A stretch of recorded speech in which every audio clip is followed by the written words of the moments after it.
Daniel Kopták. Fyzika harmonie. Tichá inteligencia v živote. Vnímaj, cíť, ži. Torus je jedným z najzákladnejších energetických tvarov vo vesmíre. Tento tvar môžete vidieť všade, v galaxiách, magnetických poliach, hurikánoch, atómoch, dokonca aj v ľudskom srdci. Predstavuje nepretržitý tok energie, ktorá stúpa, rozpína sa smerom von, krúti sa a vracia sa späť cez stred. Rovnako ako vesmír, aj vaše telo vytvára prirodzené torusové pole. Obklopuje vás, vyživuje vás a spája vás so zemou pod vašimi nohami a vesmírom nad vašou hlavou.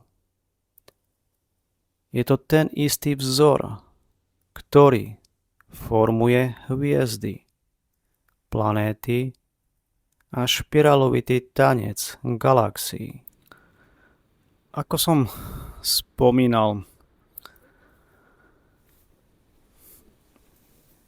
forma a priestor, v ktorom sa vlastne nachádzame, má veľký vplyv na naše telo, na naše myslenie.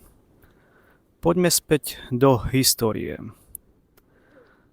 Každý kostel, napríklad na Slovensku, v Čechách, vlastne v celom svete, majú niečo spoločné. Tí ľudia, čo to stávali minimálne 200 rokov dozadu a ešte viac do histórie, vedeli, ako stavať. Čo bolo pre nich dôležité, nájsť miesto, kde má určitý druh energie. Dneska to je napríklad miesto, kde sú minerálne vody, alebo tak. Všetko sú to určité miesta, kde majú blahodárny vplyv na človeka tým, že vlastne zo Zeme je ako keby nejaká energia, vlastne ktorá nás ovplyvňuje. Niektorá je prospešná pre nás, niektorá nie je. Ale poďme k tým kostolom. Starí stavitelia vedeli, prečo hľadajú to miesto. Na základe toho miesta a vďaka architektúre, akože forme, dizajnu toho kostela, to miesto, kde malo napríklad pozitívnu energiu, ja neviem, 1-2 metra, to je príklad. Vďaka tomu, ako vybudovali to, rozšírili to miesto na celú časť toho priestoru, kde ten kostel bol vybudovaný. Dokázali vlastne tou architektúrou zvýšiť, dokázali rozšíriť to miesto z metra na celú šírku toho kostela alebo chrámu. Ten princíp bol jednoduchý v tej dobe, preto lebo ľudia rozumeli, že nič nie je len tak. Všetko má svoj význam. Ako miesto, takisto aj forma, ktorá tam bola budovaná. A to nás opäť zaviedlo späť k forme. Jablko má formu prírodného torusu, ako som spomínal. Viete, čo torus je? Tá energia vlastne ide cez stred jablka, zo stredu jablka a ide okolo jablčka.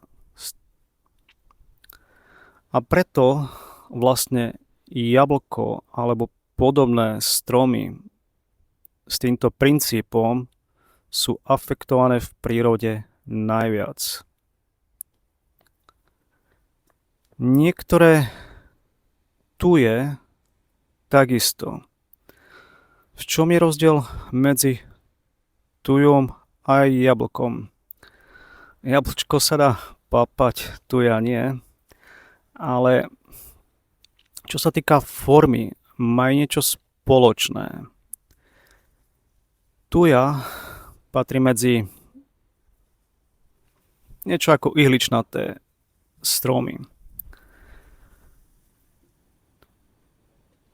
Vlastne to je tá vnútorná časť toho torusu. A jablčko je vnútorná aj vonkajšia časť toho torusu. Preto sú vlastne afektované najviac. Ľudia povedia, že nemajú dosť vlahy. Nie je to tak. Priložím obrázky predtým, ako som vložil určitý druh formy, ktorý som vyrobil z medeného drotu, ku koreňom jablčka. Aká jabloň vyzerala predtým a ako teraz ju môžete vidieť za mnou. Ukážem ešte detailnejšie zábery, ale forma bez toho, aby som použil nejaké ochranné prostriedky, zmenila tvar tej jablone. Čo ostatné jablone, napríklad tu v Londýne, čo chodím, každá jedna z nich je vlastne afektovaná tým. Ale prečo sa to vlastne deje? Príroda nám chce ukázať, že my ľudia sme nie až toľko všímaví nielen k sebe, ale k prírode hlavne. Všetko je vlastne ako zrkadlo. A tá jabloň, alebo tie tuje, je vlastne naše zrkadlo, čo vlastne robíme my v prírode. Není to iba, čo sa týka prírody, ale aj vzťahov ako jednotlivcov, jeden k druhému. Ten princíp je všade rovnaký. To opisujem veľmi podrobne v mojej knihe. Ťažko je tomu porozumieť na prvý krát, ale keď vidíte hlbšie do toho a vidíte, všetko je spojené, nič nie je oddelené, pochopíte, že všetko vo vašom živote je vlastne ako zrkadlo. Ako v tej rozprávke. Zrkadlo, zrkadlo. Kto je najkrajší na svete? Zrkadlo vám odpovie to, čo vy chcete počuť. To je rozprávka. Ale skutočnosť je o niečom iná. To zrkadlo je vlastne ako vždy to, čo v skutočnosti sa deje. Ono sa tomu dá vyhnúť po určitý čas, ako všetci sa snažíme. Ale v konečnom dôsledku nás vždy všetko dobehne. To vidíme na našom zdraví hlavne. Na našich tzv. Problémov. Problémy si vždy tvoríme sami. Našim správaním. Všetko to je o našej osobnej štruktúre, ktorú nedokážeme rozpoznať bez toho, aby sme boli k sebe vždy úprimní.